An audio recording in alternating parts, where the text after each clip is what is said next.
Didi, how does this feel just to see, when you first came into office, this is part of the bigger vision. Must be very satisfying to see what happened today. Yeah, I've, I've always said that it's a collaborative work, you know. When you've got big coaches, Gavin Hunt, Eric Tinkler, and Steve Barker, showing the humility to come to our courses in our environment to come and study, that's humbling, So I never really thought, I had the hope, but I never really thought that we could have such an ending that we're having today. So big gratitude to the association, to the coaches, and of course their families, because the cause really demands a lot of time away from home. So fulfilling, but of course happy for the country that we can really get ourselves back into the convention.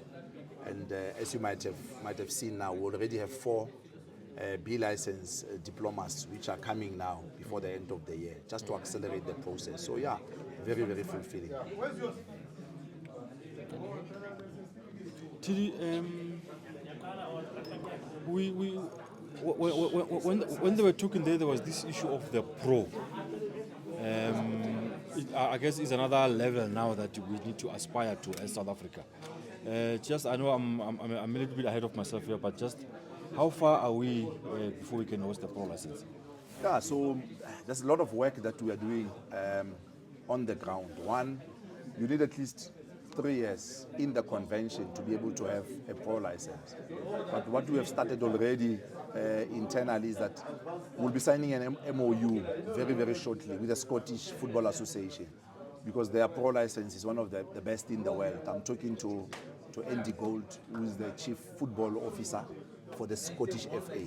We also want to have a collaboration with them where some of our coaches can also be able to go there and learn. But you must also have seen also, Mahlatsi, that a lot of our coaches also, are doing the UEFA B license, UEFA A license. So it's another avenue that we have. So in 2026, in June, we hope to have a pro license. So I'm meeting Raul in Ghana now, where we're going to make a very, very strategic request to them. I think we need to have a SAFA pro license, maybe have 15 coaches from South Africa and maybe have another 10 coaches in SAFA. So maybe that could be a strategy that we could use, because we are back in the convention. Zambia is in the convention. So 2026, the idea maybe is to have a SAFA pro license.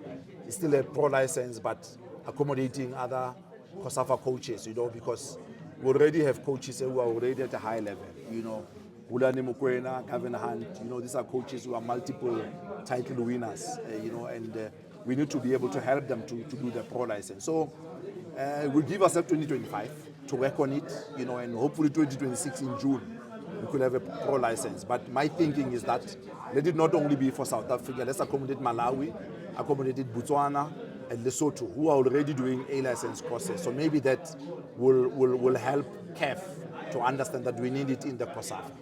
And then just a follow-up, alignment with Europe, because at the moment the UEFA A and CAF A, there's always been that contestation as to which one is better and all that kind of thing. How do you align? Yeah, thanks for that. I think Sidat also mentioned the issue of an agreement. You might have seen this year, Common Ball and UEFA have an agreement where they say the level of their course, in South America and the level of the course in Europe can be aligned.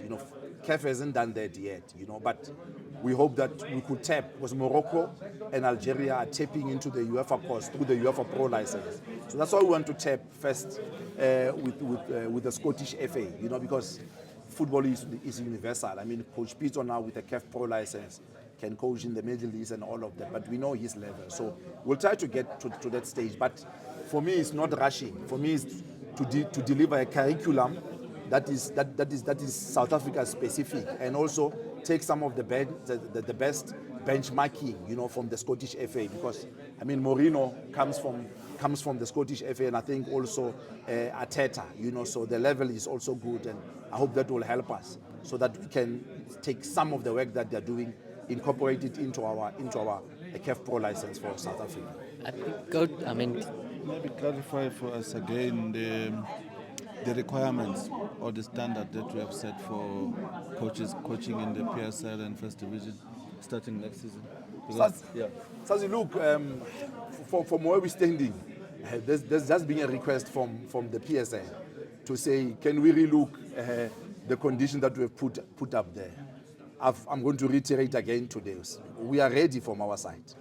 85% of the coaches in the Premier League, qualify for us to implement the CAF club licensing. So we are very clear still, A license for head coaches, B license for assistant coaches. But in the Hollywood bets, we have set a B license and a C license. And then in the NFD, still the same conditions, A license and a B license. Because if you can check from 2022 to 2024 up until now, we have had close to 20 C license courses. I mean, today I also have to go to Vets University. We are closing another C license there. So anyone with a D license, with a C license, we have made the ground very, very fertile for them to be able to graduate. So we have opened up the doors, but we cannot really be held back by coaches who are stuck at D license. And for the last 7-8 years, they've not been into our courses. So from where we are standing, from our side, bar what the PSL is saying, that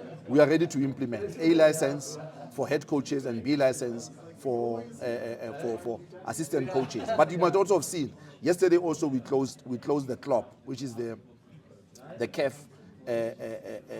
online platform system. CAF is also saying there, can you have minimum requirements? So again, even if we go and say we want to implement club licensing and CAF says, hang on a little bit, can we apply minimum standards? Still, some of the coaches might not meet the minimum standards because they've not been to our classes for the last seven years. Not necessarily in the A license, the B license, because we have never closed the D license and the C licenses. So from our side, we are ready, and we are ready to implement in September.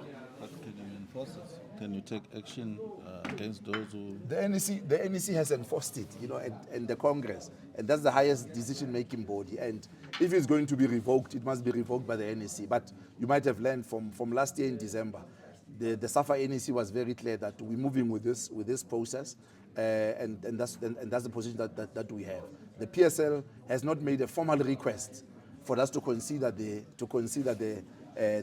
club licensing regulations, but from our side, and bar what the NEC is saying, we are ready to enforce it in September. And it must also be understood, we are not doing this to spite anybody or to make people feel bad, but it's a way of us saying, let's implement for the sake of professionalizing the game and also putting our standard to the right level.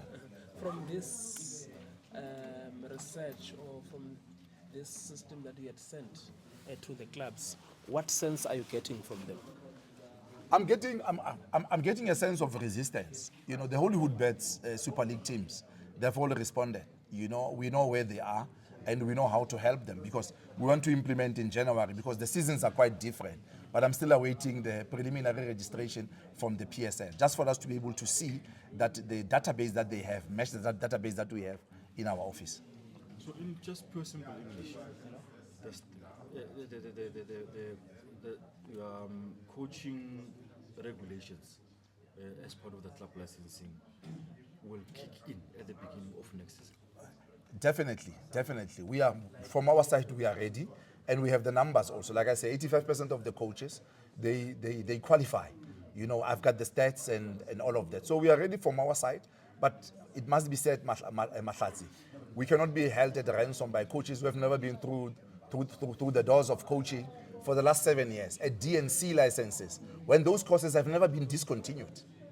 So the B license and the A license, when you say maybe TD, my coach doesn't have a B license, but he's sitting at a C license, that we can understand. But coaches who are sitting at D license, when we have had close to 30 C license courses in the last 2 years, and we've had 52 D license courses over 2 years. So from our side, from where I'm standing, we are ready.